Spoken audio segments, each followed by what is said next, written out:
Então, meu irmãozinho querido, passamos a palavra para você.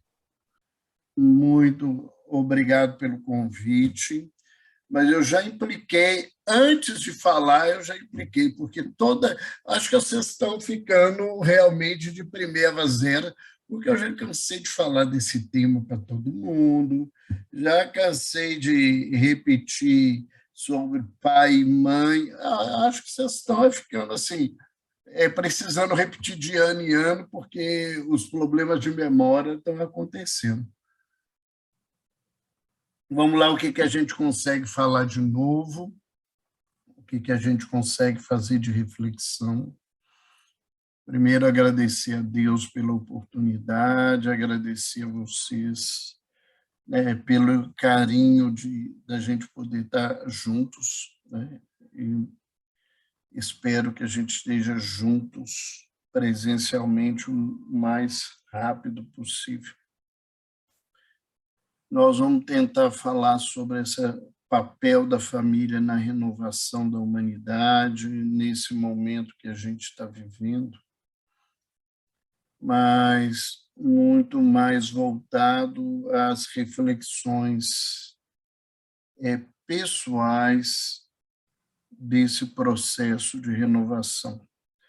Lembrando que, na verdade, né, a renovação do mundo depende da renovação dos homens, e a renovação de cada um de nós é papel, é responsabilidade única de nós mesmos, né?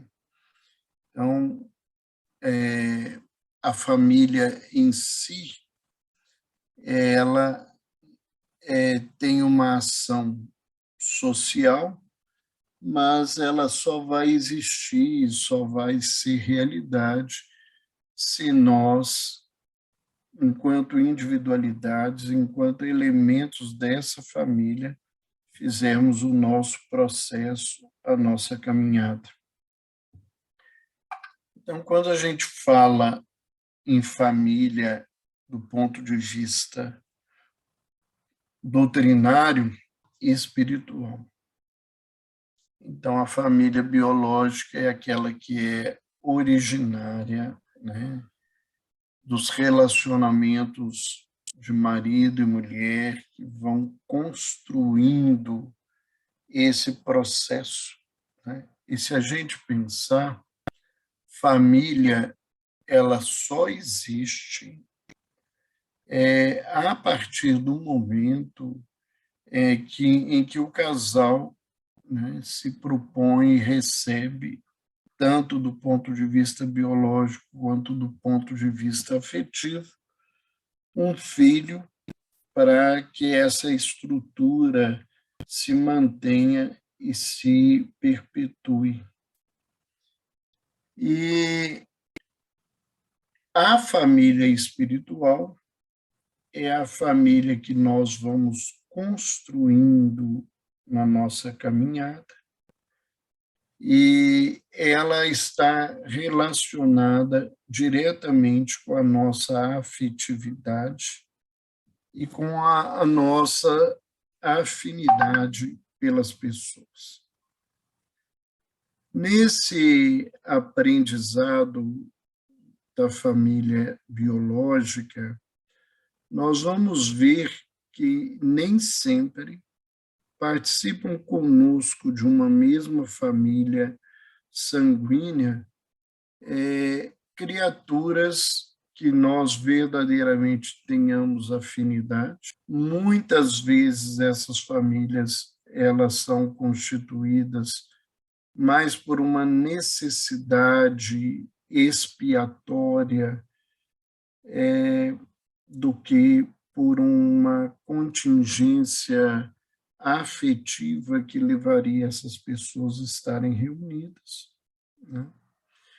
E nós recebemos nos nossos lares aqueles que são necessários para a nossa transformação e o nosso crescimento.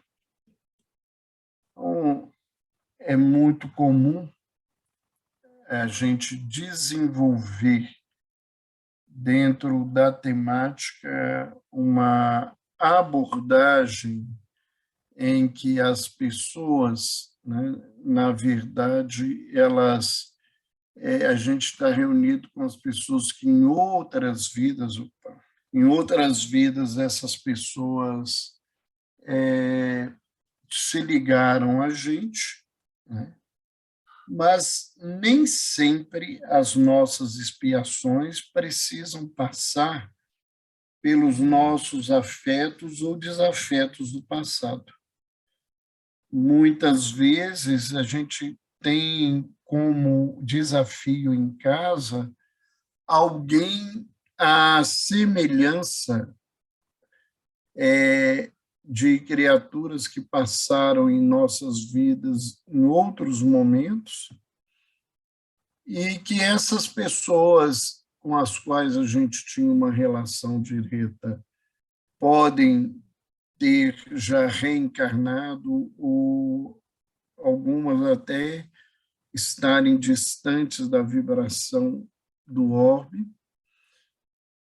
e nós não necessariamente temos, né, elas como cobradores da nossa vida, como professores de expiação na nossa vida, mas temos pessoas semelhantes nesse processo. Com isso, eu acho que é importante a gente lembrar que a leitura de lei de causa e efeito, de livre-arbítrio, num pensamento fechado, seria isso melhor dizendo, ela fica superficial. Então, nem sempre os meus filhos, nem sempre as pessoas que me acompanham são criaturas que estão ligadas ao meu processo de aprendizado, né? Elas estão aqui porque no meu processo de aprendizado elas têm função, mas não na minha história desse aprendizado. As famílias espirituais, elas não significam que são famílias perfeitas, né?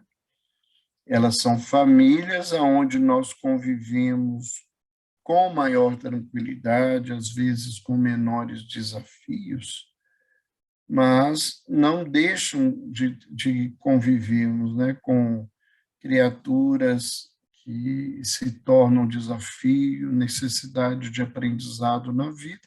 E isso é muito claro, isso é muito óbvio, né, nas nossas relações com os nossos irmãos que eram amigos e que se tornam esses participantes da nossa família.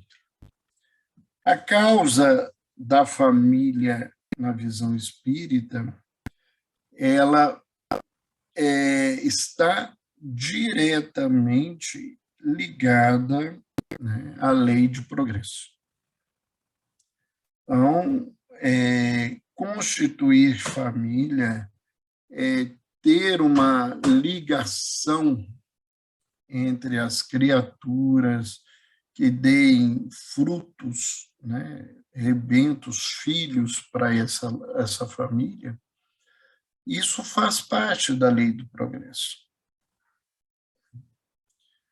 E quando nós estamos falando disso num mundo como o de hoje, nós enfrentamos alguns desafios que nem sempre a gente se prepara ou tem condições de se preparar. E esse aprendizado, ele é necessário e ele certamente, se bem utilizado, ele vai ser transformador na nossa caminhada espiritual.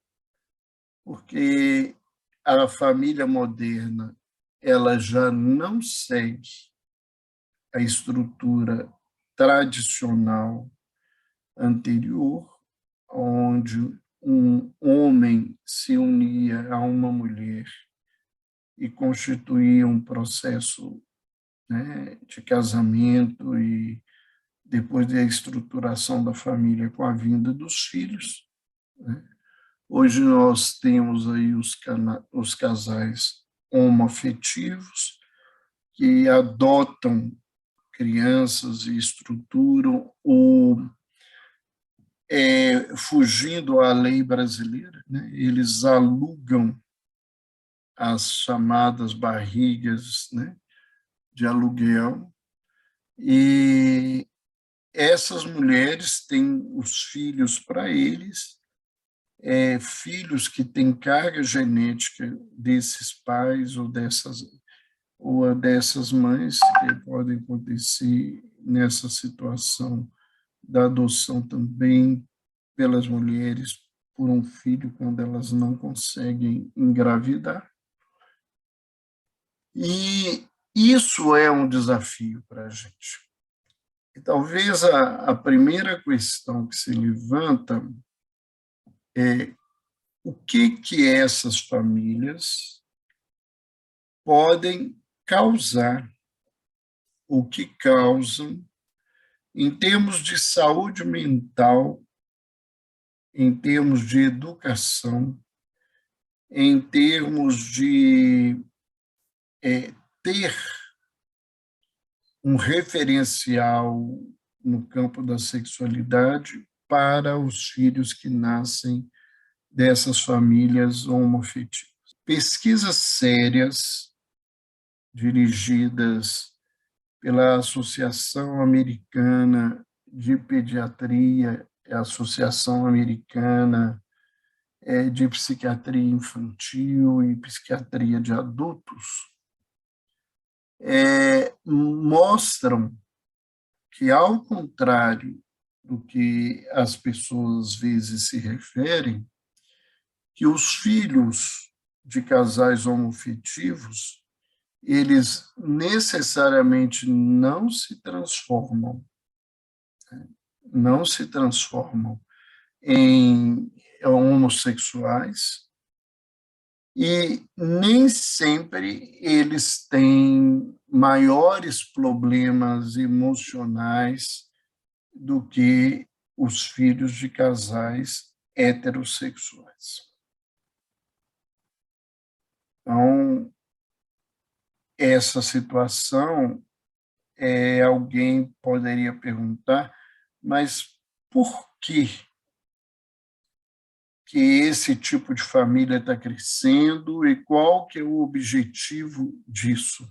Eu acho que uma resposta completa, uma resposta clara sobre o assunto, a gente não vai ter da forma que muitas vezes as pessoas querem. Mas, no livro Vida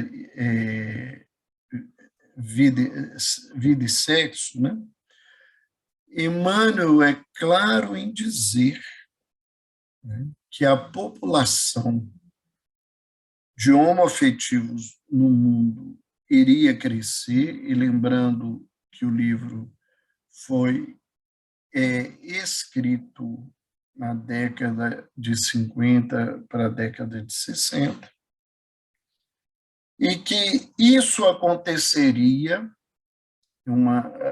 então, para a gente pensar, para que a humanidade, para que os heterossexuais, que são maioria, né, eles aprendessem a conviver com a diferença e, mais do que isso, respeitar essas pessoas dentro do campo da sociedade. Então, para quem né, a gente está falando de causas, né, a causa básica do surgimento da família é a necessidade do progresso, da perpetuação da espécie, de todo esse contexto. E essas novas famílias, essas famílias que se estruturam diferentes, elas certamente, independente da forma diferente que ela seja, ela cabe nesse patamar de ideias que Emmanuel desenvolve sobre a homossexualidade e que eles estão aí para a gente aprender a respeitá-los e tratá-los com a dignidade que eles merecem. Então, acho que, nesse sentido, essas coisas vão acontecer.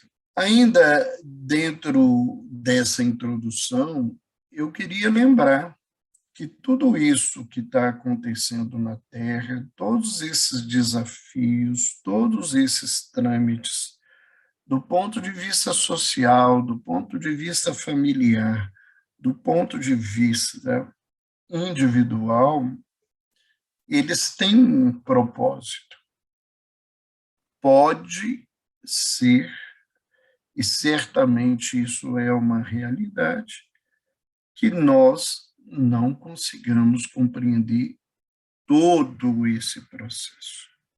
Mas isso tem um sentido, porque se alguém diz que isso não tem sentido, e se alguém quer destruir a força, e às vezes, inclusive pela força física, a existência daquilo que os espíritos já nos falavam para o nosso aprendizado, nós estamos questionando a Deus, estamos julgando a postura divina, e nós vamos ter que dar conta desse processo. Por que a gente vai ter que dar conta? Porque nós não somos juízes na Terra, não é função do espírito na sua caminhada ser juiz das pessoas. Nós somos atores da nossa vida. Nós agimos e atuamos. E dentro desse agir e atuar, existe uma lei específica, que é a lei de causa e efeito. Então, qualquer conduta que nós tomamos que fere a lei, consequentemente, vai se transformar num guante, numa armadilha ou numa arma para que a gente tenha que nos recolocar socialmente, né? E para vencer esse processo, essa caminhada. Não tem outro jeito para ver isso. E quando eu coloco essas Roberto, causas... Pode falar. isso que você está falando, então, que é um processo irreversível, essa questão do homossexualismo em todo o mundo. E por hora, né, hoje nós não temos só o homossexualismo. Hoje nós temos, até virou até de brincadeira, tem um alfabeto inteiro, né? LBTGQ+, uma coisa assim, né? Então,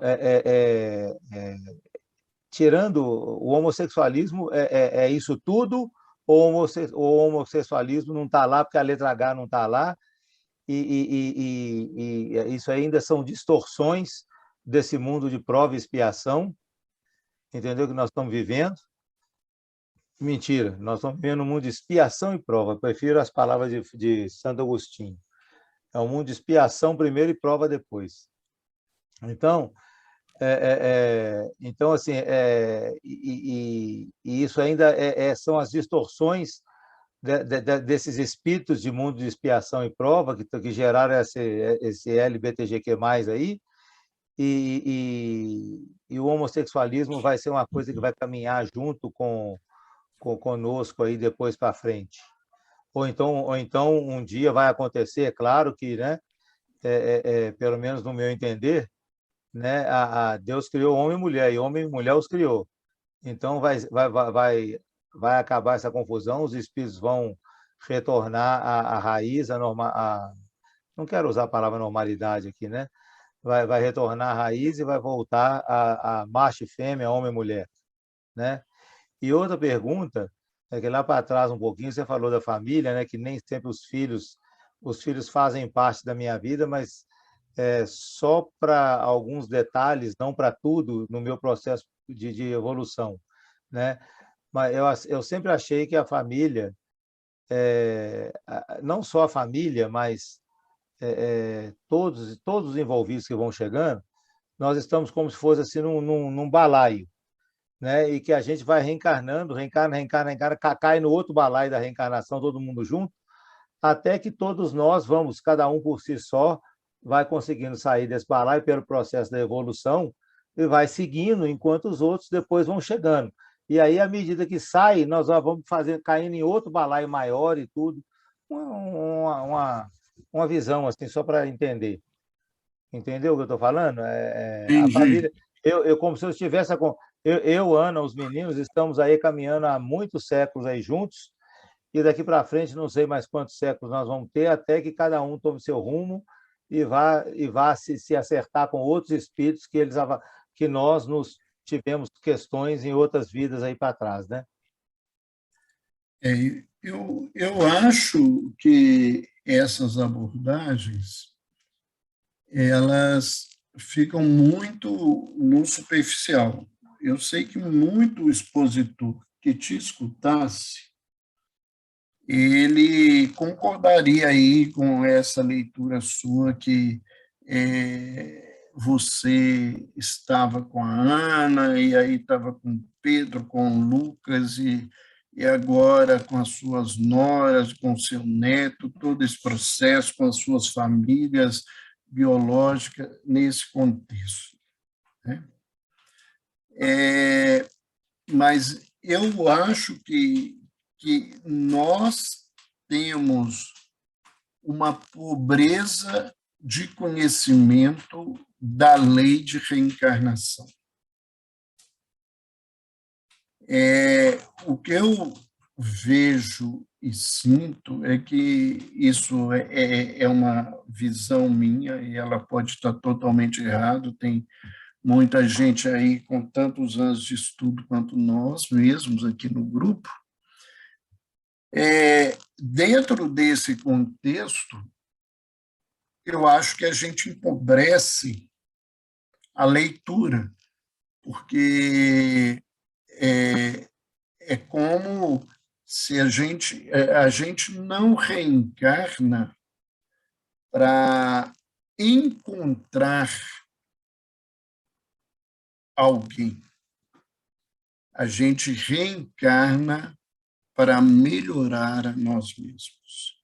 Então, se eu não me melhorar com um instrumento que no passado eu já conhecia, eu vou receber a chance de arrumar um outro professor que me ensine aquilo que eu não consegui aprender. O que eu quero dizer com isso, né? E talvez isso é importante para colocar, né? Hoje, a minha visão da leitura das coisas, né? Eu sou muito atrevido, porque falando para espírita, eu acabo fugindo da leitura e na tentativa de entender um pouquinho melhor do que as pessoas estão colocando. Eu acho que a gente tem que voltar a coisa sempre para o pessoal, para a pessoa, para a criatura. Nós temos umas ideias que elas não é que não têm sentido, mas elas são algum tipo de probabilidade na lei divina, mas elas não são as únicas. E eu não vim na Terra por causa do meu pai, da minha mãe, do meu irmão, eu não vim na Terra por causa da Joana e da família inteira, nem vim por causa dessa família que está aqui na minha frente, que a grande maioria, né, são realmente parte fundamental da minha caminhada nessa encarnação. Eu vim nessa encarnação por causa do Roberto, para que eu melhore, para que eu faça alguma coisa de melhor. Independente de quem estiver do meu lado, independente das pessoas que estão na minha caminhada. É claro que no meu processo eu tenho reparações. Então, eu vou encontrar determinadas pessoas a quem eu prejudiquei para reparar essa caminhada. Mas, necessariamente, nem todo mundo que está na minha caminhada são pessoas de processo de reparação. Muitas vezes são criaturas que têm posturas ou têm personalidades que tocam o meu ser de alguma forma, me desafiando à melhoria num sentido. Então, eu fico vendo, né, e eu falo muito disso ultimamente, o pessoal usa muito esse discurso profético, escatológico de fim do mundo. Que nós estamos entrando num mundo de regeneração. Olha, o que os próprios espíritos dizem de mundo de regeneração não tem nada a ver com o que a humanidade está vivendo nesses últimos 122 anos. Vamos juntar um pouquinho lá aonde Kardec nos fala isso, e vai se ampliando, né, para quase 170 anos. O mundo é um mundo cheio de maldade, é um mundo cheio de egoísmo, cheio de orgulho, de vaidade. Os desafios individuais não têm sido vencidos. Os desafios da comunidade familiar, né, eles estão cada vez mais complicados, porque a família não é porque ela é hetero ou homoafetiva. A família, enquanto conceito de dignidade e de crescimento, está comprometida, e a nossa sociedade não tem nem onde estar mais doente, tão doente que, se você procura numa população, né, de bilhões e bilhões de pessoas, você não consegue tirar 10 referências morais cabíveis que se atendam e tenham autoridade sobre a humanidade. Então, como é que nós vamos estar entrando no mundo de regeneração nesse processo? É claro que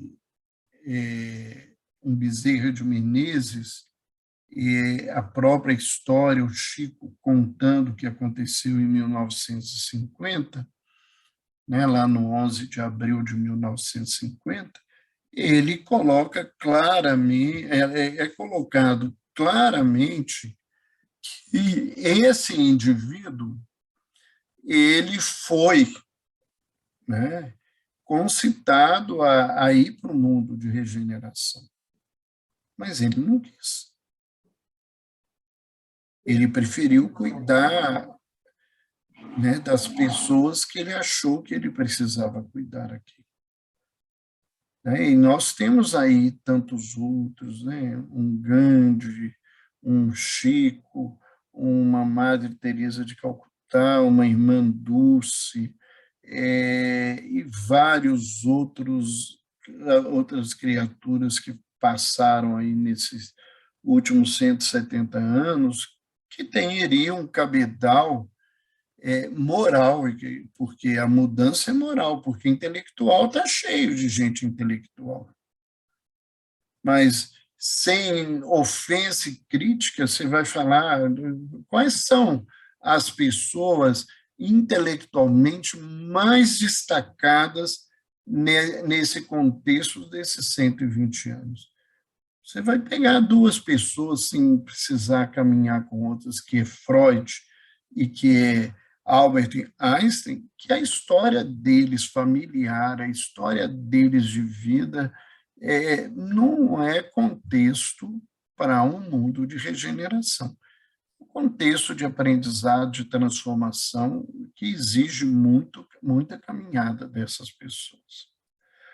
Quando você traz a outra questão, se a homossexualidade está crescendo, essa coisa toda, eu acho que a gente tem que pensar, na realidade, a homossexualidade não está crescendo.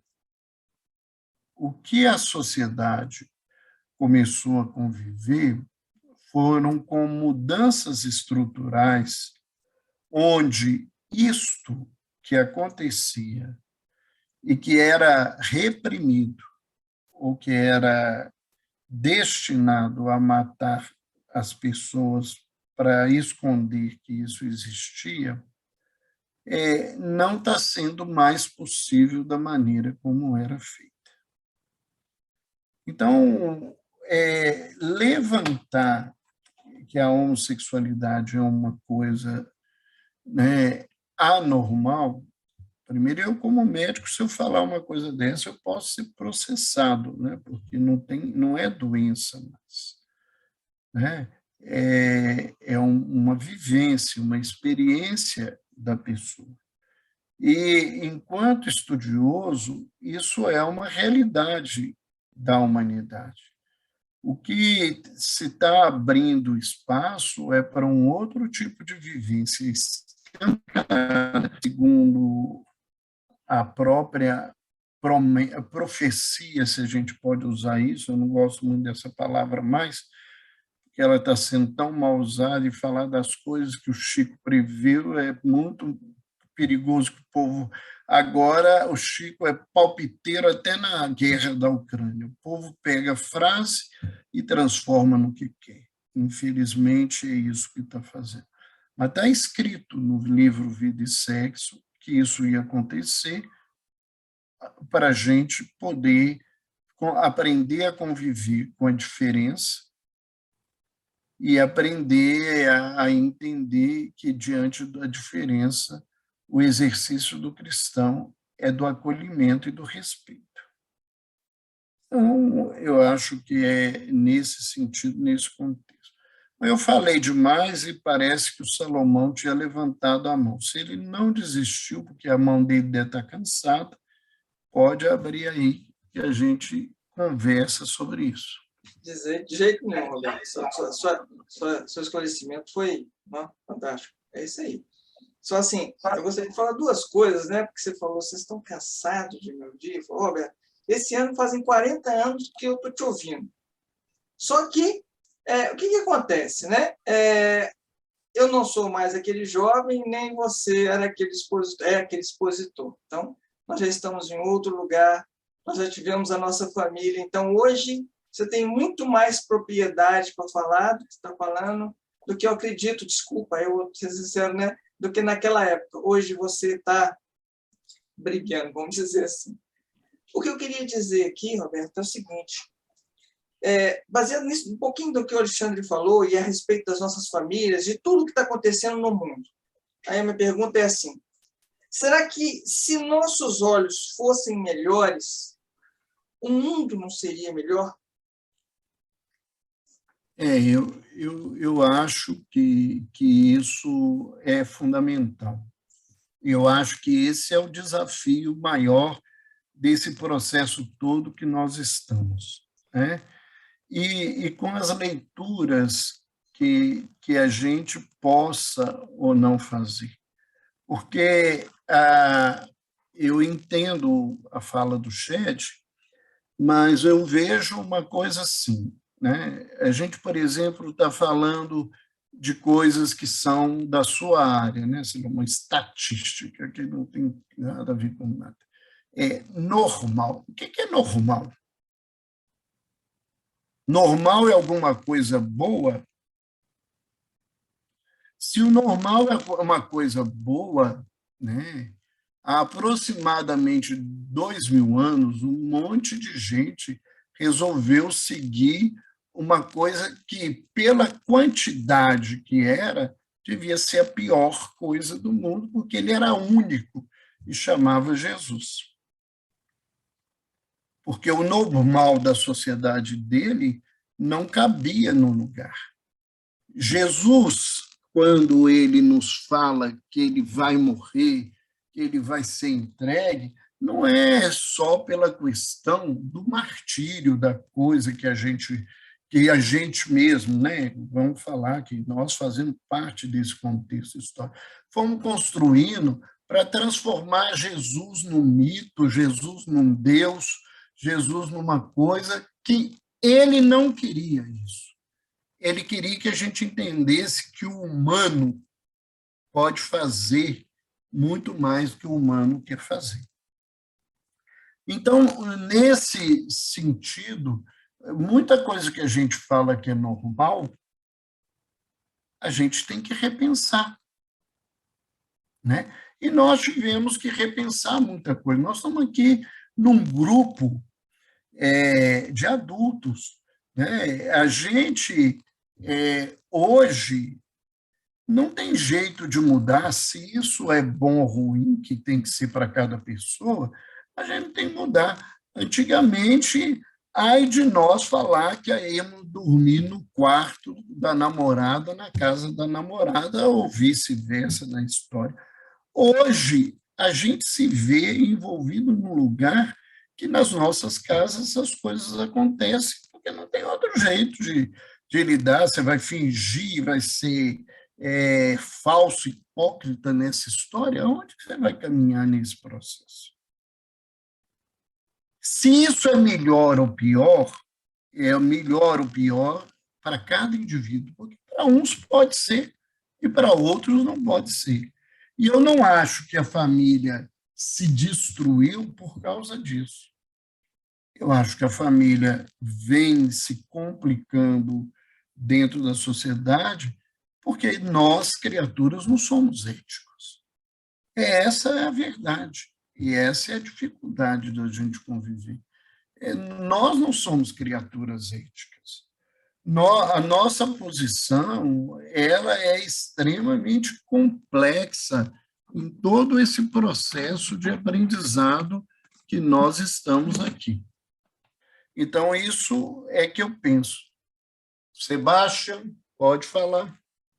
Roberto, você falando de normal e anormal, hoje eu estava até conversando com a Jaqueline sobre isso, que eu estou relendo O Sexo e Destino, e na segunda parte do livro Sexo e Destino, André Luiz visita um local onde é uma casa, né, chama Almas Irmãs, acho que é isso mesmo, e que ali se encontram pessoas que vão preparar para reencarnar e que têm algum problema a resolver com o sexo e tudo mais.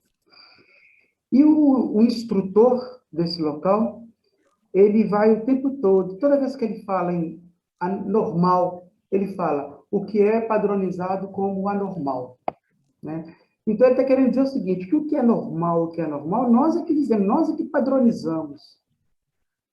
E tem um momento nele também, que ele, na fala dele, que ele fala, né, que nós nos limitamos com relação ao sexo, ao macho e fêmea. E a gente se esquece que entre macho e fêmea existe uma infinidade, uma graduação, né, de fruto, né, das nossas vivências, que são milenares, onde ser macho não é o mesmo para um, não é ser macho para outro. Né? Ser homem para um não é ser como é ser homem para o outro. Né? Nós somos homens diferentes. Nós temos uma percepção do que é ser homem diferente. Assim também com relação ao feminino, assim com relação também à fêmea. Então, nesse capítulo do livro, eu acho muito fantástico. Já havia lido esse livro já 2 vezes, e nessa terceira vez falei, gente, como é que a coisa está clara, a gente está vendo, e não percebemos na época, né? Na época você não conseguia olhar com esses olhos. Mas é isso que eu queria dizer, né? Então, a gente se limita nessa questão binária, né? Positivo, negativo, macho, fêmea, e esquecemos que entre um e outro existe aí uma graduação de cinzas, né? Que nos colocam em lugares diferentes. E ser hétero, homossexual, né? Transexual, seja lá o que for, isso depende da necessidade do espírito. Como você falou, né? O espírito está aqui por causa dele, da evolução dele, né? Enquanto for necessário estar num corpo onde essa questão, né, da sexualidade, enquanto expressão física for necessária, né, a gente pode estar passando por isso aí. É isso. E uma coisa que tem também de pensar, que aqui na Terra, a não ser as pessoas que nascem com anomalias genéticas, só tem macho e fêmea. A questão, não existe outra coisa, né? A preferência ou a vivência sexual é outra coisa, mas a gente nasce macho e fêmea. E, necessariamente, né, a sexualidade nossa não é uma sexualidade pura. O que eu quero dizer com isso? Nenhum de nós é totalmente yin ou yang, né? Nenhum de nós é, dentro da linguagem de André Luiz em Evolução em Dois Mundos, é positivo e negativo, né? O ativo e passivo numa linguagem que as pessoas busquem nesse contexto, né? Então, eu acho que as famílias novas elas estão trazendo para a gente lições de muito aprendizado, né? Por exemplo, num primeiro momento, a questão, quando surgiu a adoção por parte de homossexuais, era uma fala que ia ser uma fábrica de homossexuais. E esse trabalho que foi feito pela Associação de Pediatria e a Associação de Psiquiatria Americana, com milhares e milhares de famílias, elas mostraram que o índice de homossexualidade nos casais homossexuais dos seus filhos é o mesmo índice de homossexualidade dos casais heterossexuais. Porque a gente não tem, o filho da gente não aprendeu com a gente ser macho, aprendeu a ser machista e feminista, que infelizmente são duas coisas muito ruins dentro da nossa sociedade. Mas ser macho e fêmea não aprenderam, não, né? Acho que a gente tem que pensar nessa coisa. Aprendeu que tem que gostar de homem ou gostar de mulher, não é uma leitura dessa, né? Sem ir para a casa dos outros, porque um exemplo na minha casa, né? Se isso fosse um aprendizado, eu teria 3 filhos homossexuais ou eu não teria um filho homossexual. Não, a questão não passa nesse contexto e nesse lugar. Mas vamos tentar caminhar aqui, porque senão a gente não fala algumas coisas que eu queria falar, embora é melhor ir conversando, que eu acho que a gente vai atender, não precisa preocupar. Se não der para falar tudo, eu não dou a outra aula, eu continuo a minha da agora, porque eu sou mais atrevido que vocês, então, senão vocês não deixaram eu falar, então eu vou acabar a minha fala. Mas vamos caminhar do jeito e ninguém precisa se inibir de falar, só estou brincando. Quais são os recursos fundamentais para a estruturação da família? Dentro daquilo que a gente vai aprendendo de educação familiar, da própria visão da família, da doutrina, então, eu coloquei aqui quais seriam esses elementos fundamentais para estruturar uma família. Isso não é uma coisa minha, isso é uma coisa que a gente vai vendo aí os espíritos falar, Emmanuel, André Luiz e vários outros, Joana de Ângeles, e caminhando, e a gente tira noves fora, e coloca, eu pus aqui 3 elementos importantes da estruturação da família, que é a fidelidade, a cooperação e a afetividade. Quando se fala em vivência familiar e fidelidade, a gente tem que lembrar, que a família ela se estrutura, ela tem a base no casal. Esse casal pode não conviver o resto da vida, esse casal pode se separar, ou nunca ter ficado juntos e ter uma família, mesmo que não queira, e aí os problemas são outros níveis. Mas o que deveria acontecer para uma família ser estruturada é lembrar que o casamento que a gente transformou numa história de fantasia, que hoje socialmente ele é mais uma festa, um show do que o que ele deveria ser, na verdade, o casamento, socialmente, ele é um contrato.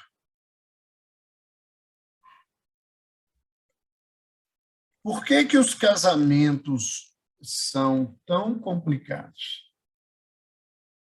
Porque, normalmente, ou a gente não fez o contrato que devia, ou a gente não obedece o contrato que a gente fez. A grande maioria dos casamentos, eles convivem com um problema enorme, que é da fidelidade, e aqui eu não estou falando de fidelidade sexual, ela também se inclui ou não nesse contrato, mas eu estou falando de fidelidade de princípios, de normas, de condutas que deveriam acontecer.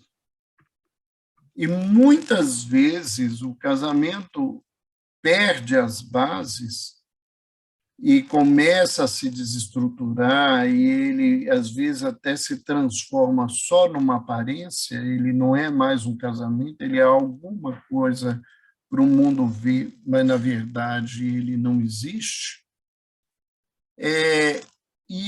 O grande responsável disso tudo é a fidelidade. É esse contrato que foi mal feito ou que é mal cumprido. E eu diria para vocês que, dentro do mal feito e mal cumprido, eu acho que a maioria dos casamentos eles são ruins, porque eles são mal contratados. A gente não se responsabiliza para viver algumas coisas de uma conduta matura, para saber se eu dou conta ou não de estruturar a família com essa pessoa. Então, eu tenho princípios que eu acho que deveriam estar presentes nesse contrato. O outro tem princípios que ele acha que tem que estar presentes no contrato. Um e outro tem objetivos e metas que, enquanto casamento, isso exige um contrato e essas coisas não são definidas. Essas coisas não acontecem. Então, você se casa com alguém, né, e antes de casar, você faz assim um contrato de que você vai ter 6 filhos. E os dois acharam que vamos casar para ter 6 filhos. Foi essa meta que foi criada. Foi esse propósito. Estou pegando um fato, né, um item desse casamento. Aí, durante o casamento, eu resolvo que eu não quero ter mais 6 filhos, não, porque eu já tive um shed na vida, então eu não quero ter mais filhos. Para sofrimento, basta o shed na vida, não preciso mais nada na minha vida. Então, nesse contexto, eu, de repente, falo com quem for na vida que estiver junto comigo que eu agora só quero ter um filho. Eu estou sendo infiel nessa relação. A gente se casa para servir a igreja, os dois querem ter os mesmos princípios, nós somos católicos, nascemos na família católica, vamos criar os filhos no catolicismo, batizamos os filhos. De repente, a Regina resolve que ela não quer ser mais católica, que ela resolveu ser espírita e que os filhos dela não vão ser crismados, não vão receber comunhão, porque ela, como espírita, não aceita isso, mesmo que o parceiro continue católico. E isso não foi discutido. Isso não foi trabalhado. Isso não estava no contrato. Isso é um ato de infidelidade. Quantas vezes, né, para casar, que é igual o contrato para vender carro e apartamento, os outros falam que faz mundo e fundo, quando você entra no apartamento, você sai com o carro, você descobre que não tem aquelas coisas todas. Que aquilo não é uma realidade. E que o outro me prometeu algo que ele não tinha a mínima competência de ser ou de dar. Isso é infidelidade. Então, os nossos contratos matrimoniais, eles são muito ruins. Muito ruins. Porque a gente, né, e aí eu vou colocar, parece uma coisa muito mística, a gente não viveu a iniciação do casamento. Nós não fizemos um processo de crescimento. Por que os casamentos hoje não duram praticamente nada? Eles não duram praticamente nada porque as pessoas casam sem nenhum contrato. Casa porque, de repente, eu, durante esse um mês, fui para a casa da fulana, estava muito gostoso, então nós vamos morar e viver juntos. Mas eu não sei nada da fulana, a fulana não sabe nada de mim. Nós não nos contratamos para nada direito. Como é que isso vai dar certo no final? Como é que isso vai se constituir numa coisa? Muitos de nós aqui temos casamentos de desafios grandes que são sustentados por alguns princípios que a gente tem e que são compartilhados uns com os outros. Mas a gente descobre que o contrato foi mal feito. E a gente percebe que um e outro prometeram coisas que não tinham competência para dar. Então, esse é o primeiro elemento que desestrutura a situação familiar. A nossa infidelidade não está só no fato de pular a cerca, de arrumar um amante ou uma amante. que hoje pode ser para os dois, porque o homem pode arrumar um amante, a mulher pode arrumar uma amante, porque a coisa movimenta-se hoje de uma maneira muito diferente, mas não é só esse o problema. Não é só esse o problema. E quando eu me sinto desrespeitado, traído numa proposta, a gente tem que lembrar que a traição, não é só a infidelidade no casamento, no ponto de vista sexual. A traição, tem um princípio oriental que diz que a traição é uma louça que quebrou e que não vai voltar ao normal. Você pode colar, mas o prato, a xícara, o que for, o vaso já não é o mesmo vaso, a mesma xícara, o mesmo prato. O outro fator fundamental para a estruturação dessa família... Roberto, pode falar. Só um minuto. O contrato, quando você fala no contrato, é o seguinte, ele é feito, por exemplo, assim, no plano espiritual, a gente... porque geralmente é o seguinte, você desencarna, chega lá, vê um monte de burrada que você fez e quer voltar o mais rápido possível para consertar. Tá, tudo bem. Mas esse contrato a gente faz lá no plano espiritual ou a gente idealiza ele aqui quando a gente já está reencarnado? Eu acho, Rômulo, que a gente faz isso nos dois níveis da situação. Existe o contrato, coisas que a gente se propôs a fazer do outro lado e que a gente não faz. Você vê alguns processos obsessivos, por exemplo, de casais que teriam se comprometido em ter 3 filhos e depois criam barreiras de impedimento e têm 1, 2 filhos, e que os espíritos desencarnados se sentem traídos e cobram profundamente desses pais essa situação.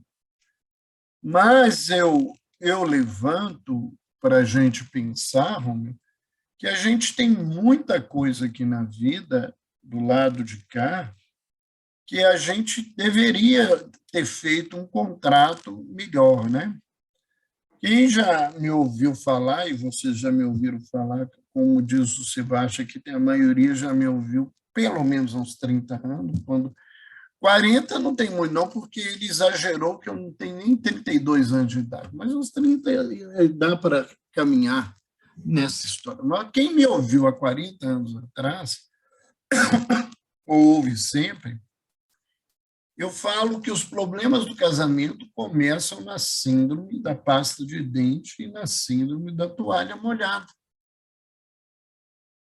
Porque sempre no casal tem um que não concorda que a pasta de dente tem que ser espremida do meio para cima.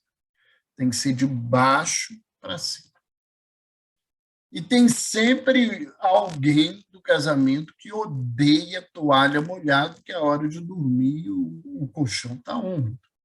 Mas você perguntou para a pessoa que você ia casar se a toalha molhada era tão importante na sua vida, se ela colocava toalha molhada em cima da cama? Se você não perguntou e não contratou isso, você é obrigado a suportar o efeito colateral de um contrato mal feito. Porque você não tratou isso. Isso pode ser importante para a sua vida, mas você não procurou saber. Então, a gente vê defeitos de caráter, posturas complexas, que elas não pararam para se existir nesse contrato. Então, por exemplo, isso eu já vi um monte de vezes, vocês já viram isso. Gente que casa e fala assim, não, é porque eu pensei que depois que ele casasse, ele ia parar de beber. Alguém sabe me informar se casamento para com bebida? Porque se parar, o melhor remédio que eu posso dar para os meus pacientes, muitos deles, é para casar todo dia.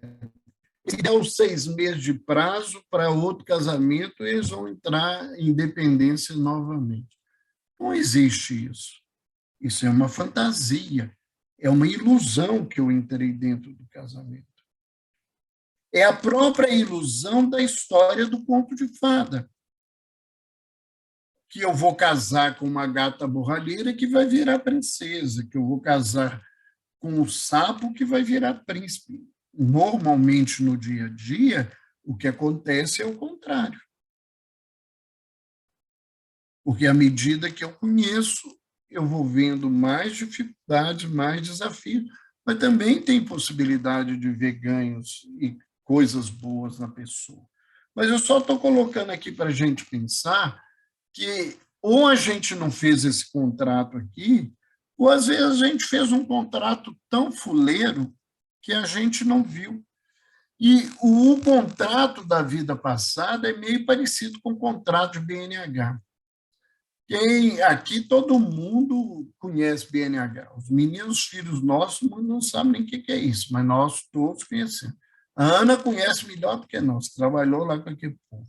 Mas o que é o BNH? O contrato do BNH tem umas letrinhas tão pequenininhas, tão difíceis, que a gente não lia e assinava. Aí, quando você achava que tinha pagado tudo, estava lá uma cláusula que tinha um júri, uma mora, que aquilo tudo que você pagou e que achou que tinha resolvido, que era 20 vezes mais do que você tinha pegado de empréstimo, você ainda estava em dívida há mais 20 anos para pagar essa situação.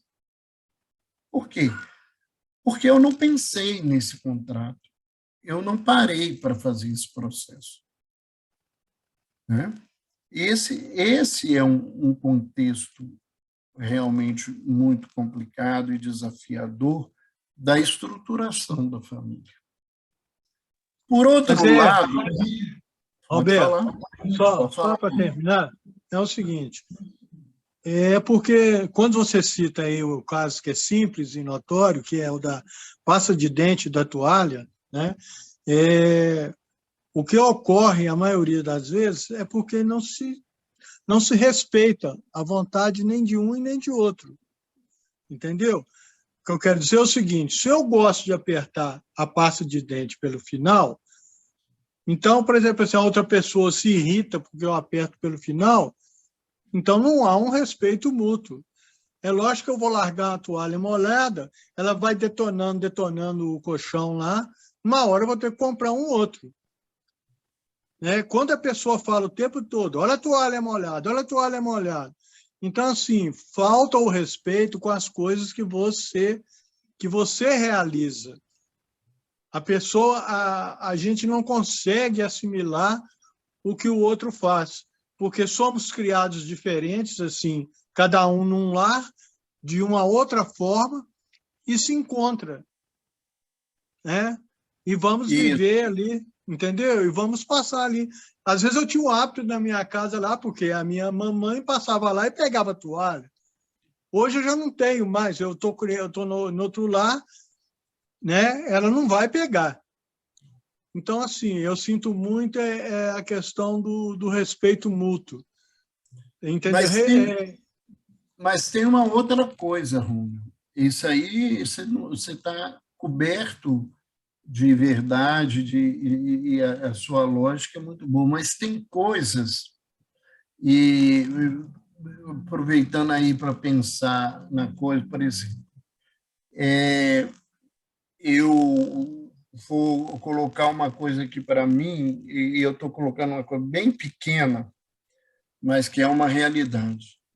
Eu não conseguiria ficar casado com uma mulher que fumasse. Primeiro, eu tenho uma alergia que todo mundo aqui, que irmão conhece, grave. Eu sinto cheiro de cigarro a 500 quilômetros de distância, tão problema que eu tenho com ele. Eu acho aquilo insuportável, eu não suportaria minha casa com esse cheiro, com essa situação.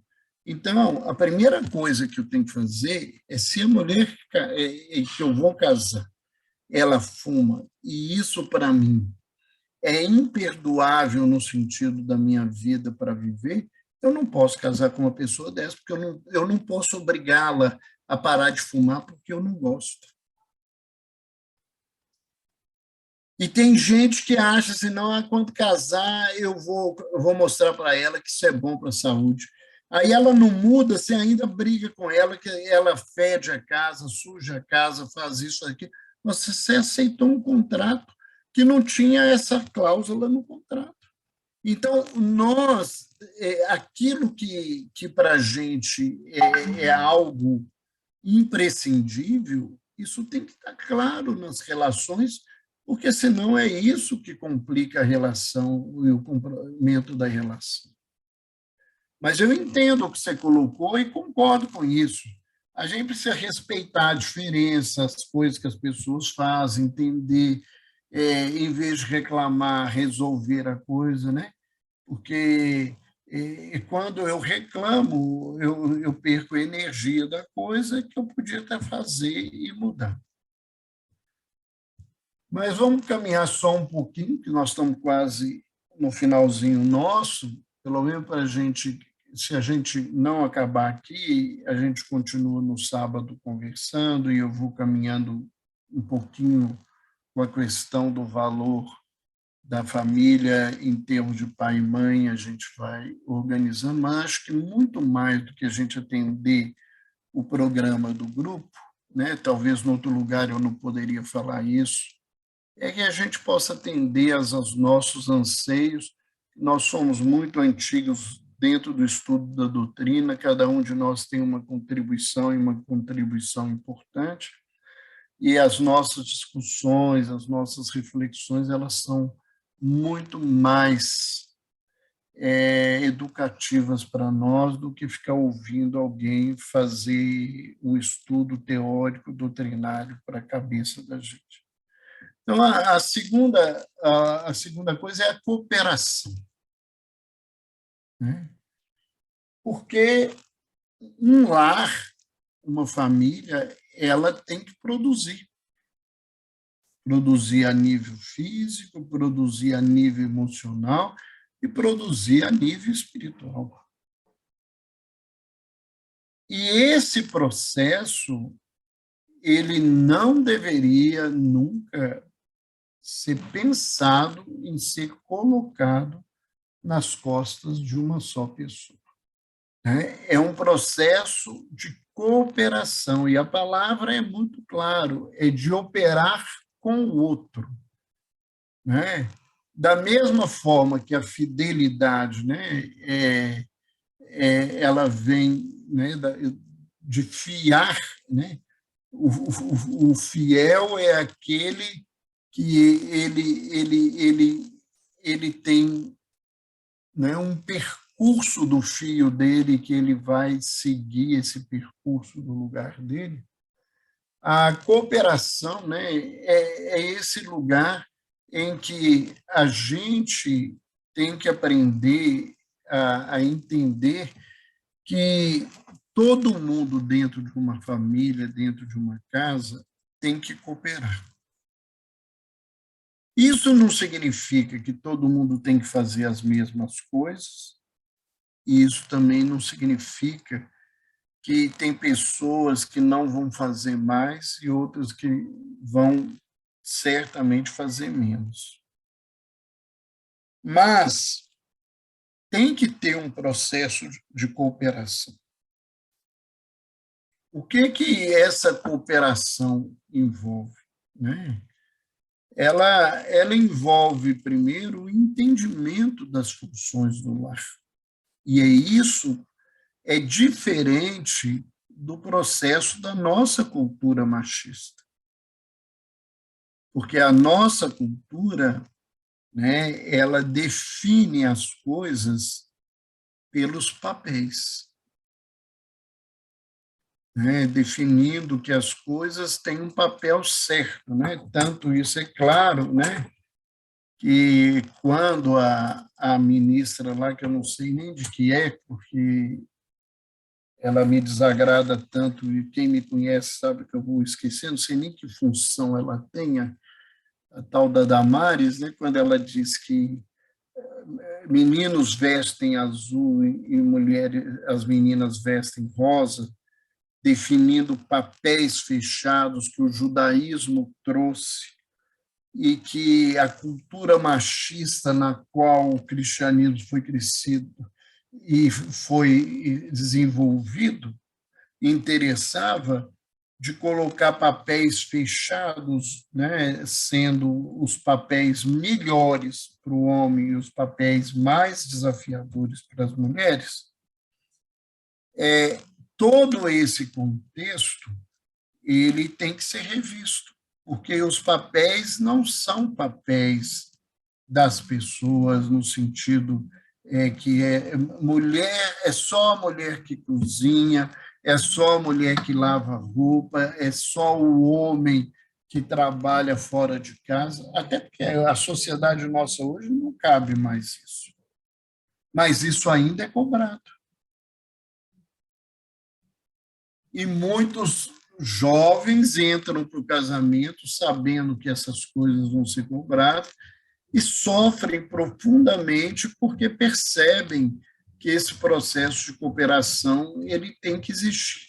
Mas o que a gente tem que entender é que, acima dos papéis individuais que a gente quer definir, quando a gente faz um contrato, né, e nesse contrato tem um processo de cooperação, a cooperação não é entre pessoas, a cooperação é em função do ideal, quando fala um contrato social, né, como instituição, que aqui seria o casamento, a família.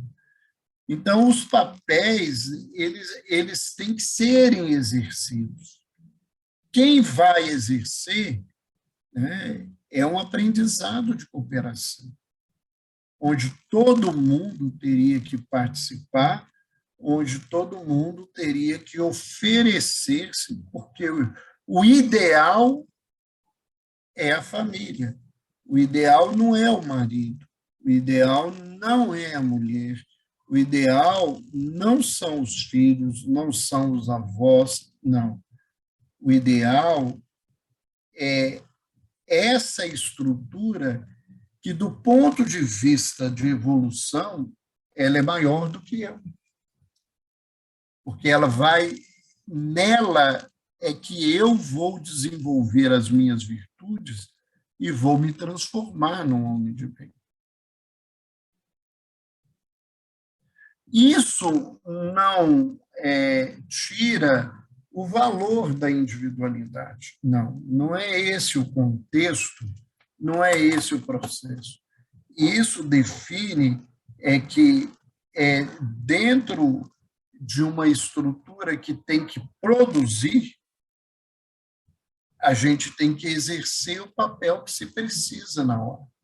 Então, nós estamos na empresa e começa a entrar água da tempestade no escritório, é só o funcionário da limpeza, os empregados menores é que vão fazer isso, que isso é serviço de gente pequena.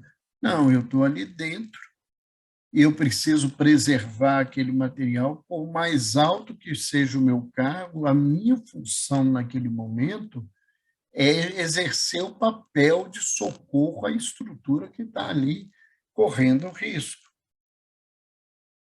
Então, quem vai cuidar dos filhos, quem vai cuidar da casa, quem vai fazer a comida, quem vai ser o orientador, o direcionador das coisas na casa, vai depender do tempo e do momento das coisas. Essa coisa de acreditar, por exemplo, que os homens são provedores, cada vez mais a gente sabe que isso não é verdade. Inúmeras famílias, quem traz a maior provisão para casa são as mulheres. Mas isso não diminui o outro e não tira dessa criatura que está provendo a casa de uma maneira diferente, que ela não tenha que exercer os papéis necessários no momento necessário. Quem olha filho é mulher. Isso é muito fácil falar isso mesmo. Isso é muito fácil me postar desse jeito, porque quem se posta nesse lugar de não exercer a paternidade responsável ou a maternidade responsável, ele está falando de uma imaturidade que não é só uma imaturidade emocional, ele está falando de uma imaturidade espiritual. Mas eu cheguei em casa e a comida não está pronta. Mas quem faz comida aqui é você. Isso é seu papel, você ganha menos, isso é um serviço que eu não gosto de fazer, então eu não faço, não. O problema é seu. É assim.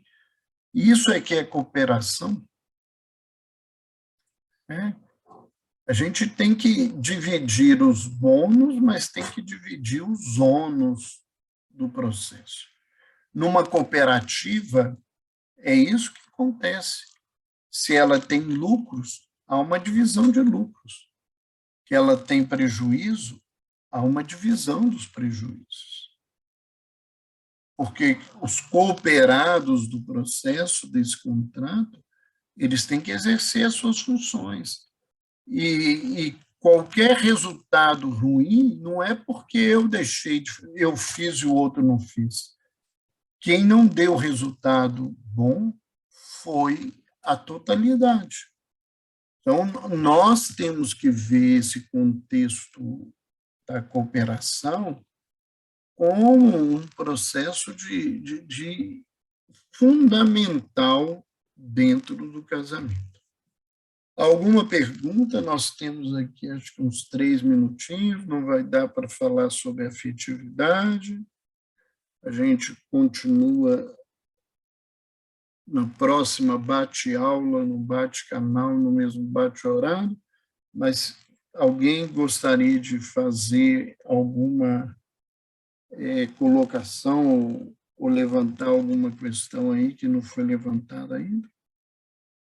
Roberto, aproveitando, então, já que você deu a oportunidade, a questão, eu acho que é muito importante, eu vejo isso em relação aos meus filhos e ao que o meu pai, né, passou em casa, que eu sempre falo com os meninos para não julgarem a geração dos avós com a visão que eles têm hoje da geração deles. E nem me julgarem também com a visão que eles têm da geração deles. Cada geração teve suas dificuldades e seus impedimentos, né? E cada um vai dar conta de si, claro. Mas eu acho assim, fundamental também, caso você possa abordar depois, é exatamente essa questão da maturidade, sabe? Da questão da infantilidade nossa, de achar que alguém vai prover, igual o Romeu estava falando lá, alguém vai pegar a minha toalha, alguém vai passar a minha roupa, alguém vai pôr a comida na geladeira. Eu acho que é uma coisa legal também, se você puder.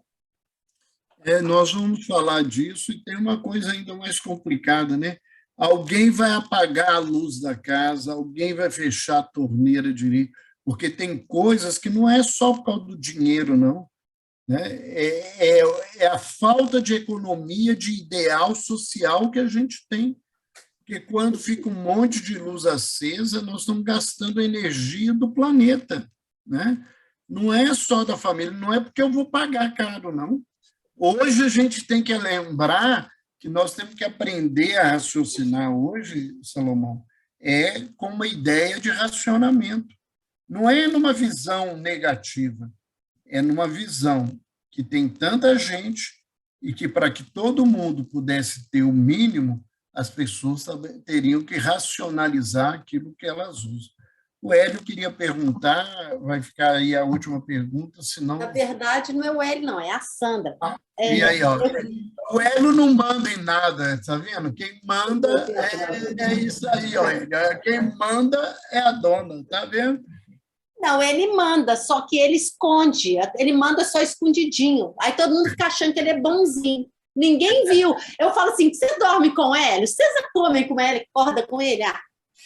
Negócio, só finge que é bonzinho. Deixa eu te contar. É engraçado. Eu acho que foi a melhor palestra sua que eu já tive a possibilidade de assistir, porque eu acho que ela está muito prática. Eu primeiro queria fazer essa elogio. E a outra coisa é o seguinte, eu sempre falava que casar é um processo, e muita gente achava esquisito, porque claramente, para mim, o Hélio e eu só casamos depois de uns 8, 9 anos, que eu falei assim, eu estou casada. Porque antes eu falava, estou casando, e as pessoas achavam esquisito. Eu falei, eu não sei se eu vou ficar com ele mesmo, eu estou pensando ainda, estou analisando. Mesmo que já tivesse assinado o papel, que já tivesse feito filho, mas eu não tinha decidido direito ainda. Aí, e essa questão realmente um comprometimento que você vai ter que ser refeito, né? Você vai ter que ir adequando para criar uma nova família, né? A família deles, né? Dos novos dois ali. O contrato aceita adendos. O contrato... Hã? O contrato aceita adendos. O contrato vai fazendo adendos, né? E a pessoa não pode ser rígida, porque todo mundo vai mudando também. Aí eu gostei muito dessa sua da fidelidade também, achei muito legal. Agora... eu acho que devia tocar também. Hoje nós estávamos comemorando o aniversário da minha nora e nós comentamos o tema lá, como eu vou falar dos homens, gente. Desculpa aí, meus coleguinhas, que eu imagino que vocês não fariam isso. E nós comentando quanto os homens têm dificuldade de aceitar quando nasce uma cria com defeito. Que muitos homens deixam a mulher porque eles põem como a cria fosse problema da fêmea, né? Não sei se você vai abordar isso, né? Se a fêmea tem câncer, quantos colegas minhas que tiveram câncer e o marido abandonou a danada, né? Porque ela está lá, ela não pode servir mais, né? Não sei se você vai entrar nisso, só ideias. Particularmente não tinha pensado, não, mas como a gente vai conversar semana que vem, pode pensar nisso. Mas eu queria colocar uma coisa, que isso aí que você faz, essa crítica, né? Eu faço muito essa crítica ao nosso mundo machista, né? Porque todos nós que estamos aqui somos machistas, não são os homens que são machistas, não. Todos nós que estamos aqui somos machistas. As mães que estão aqui criaram filhos machistas. E nós somos frutos de mães e pais machistas. E isso é uma coisa bastante complicada, né, Sandra? Porque eu estou fazendo um curso de constelação, eu não vou trabalhar com constelação, não precisem se preocupar com isso. Tem gente que vai dizer, mais um constelador, não. Eu fui fazer um curso, né? O Andrei me convidou para participar de um curso que tem um constelador aqui em Belo Horizonte, nesse final de semana, espanhol, e eu fiquei encantado. O homem é de um encanto, de uma sensibilidade espiritual muito bonita. E eu estava vendo as constelações. Então, quando eles montam o esquema lá, porque a constelação ela tem um esquema de um psicodrama, né, onde as pessoas interpretam os papéis. E a maioria dos homens que são colocados para interpretar os papéis, eles ficam parados no mesmo lugar, só tem peso, culpa, e eu não saio desse lugar. Eu acho que isso é muito marcante para pensar, né, que nós temos um grande desafio, né, que é o desafio do feminino na nossa vida.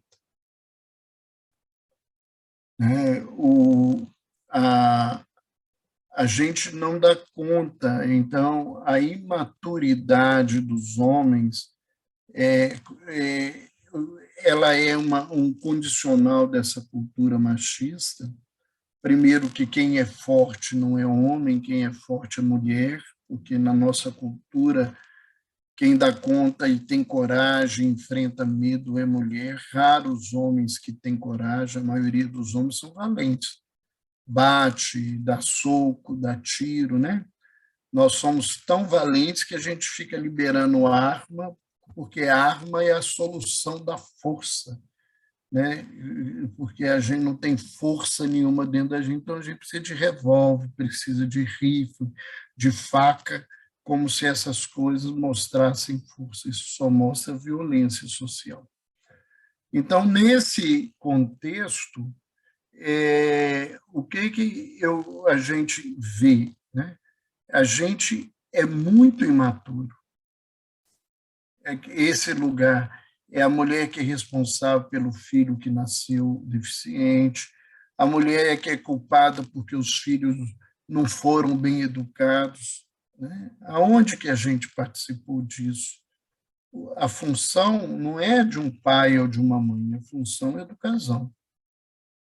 Porque tem pais que são mães. Eles é que são afetivos, eles que são cuidadosos, eles que olham, e o outro lado também se transforma aí numa imaturidade, num processo do contexto. Mas isso são desafios para a gente pensar, né? Essa questão que, quando lá no início o Alexandre falou de normalidade, de ser macho e fêmea, né? E aí a gente vai no poeta, né? Um dia eu tive a ilusão de que ser homem bastaria, né? Que a porção mulher, né, que habita em mim agora é o que me faz viver, né? A gente tem que colocar a questão do feminino na vida, né? Não para a cama, para transar com ninguém, mas é o afeto, é o acolhimento, é o caminho, né? Esse lado, que é o lado do sentimento, é esse o lado que leva o indivíduo a se reconectar com Deus.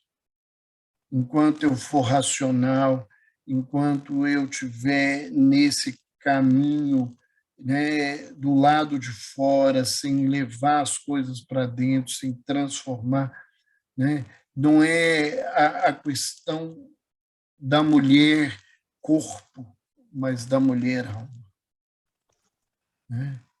A gente precisa disso na nossa caminhada. É isso que Emmanuel fala em Vida e Sexo, que um dia nós todos seremos bissexuais. Não no sentido de escolher para transar com homem ou mulher, mas de ser feminino e masculino como totalidade integrada dentro de nós, porque isso é que é o Criador. O Criador não é mãe, o Criador não é pai, né? O Criador é mãe e pai. Ele é as duas coisas na realidade da gente. Ele é o acolhedor pela lei do amor e ele é a criatura do limite, da educação do limite através da sua lei. Então, é esse aprendizado que a gente precisa. Já passei alguns minutos, estou devolvendo a palavra ao digníssimo senhor Alexandre, porque ele está lá, o convidado Roberto Lúcio. Eu não sou nem convidado nessa casa, né? A casa é minha, não é assim que vocês falam. Eu sou um fujão da casa, mas quando me reúno a vocês todos, eu me reúno com a minha família. Então, estar com vocês sempre é estar se alimentando. Eu gostei muito de conversar hoje, né? Não me incomoda da coisa não caminhar. Acho que eu já saí desse lugar que eu tenho um tema para desenvolver tudo, que tem que falar tudo que eu planejei. Agora não, agora isso aqui não tinha isso tudo. Mas se tivesse 34 slides, nós fomos no segundo, está ótimo, porque era o segundo que a gente precisava. Não precisa caminhar mais do que isso.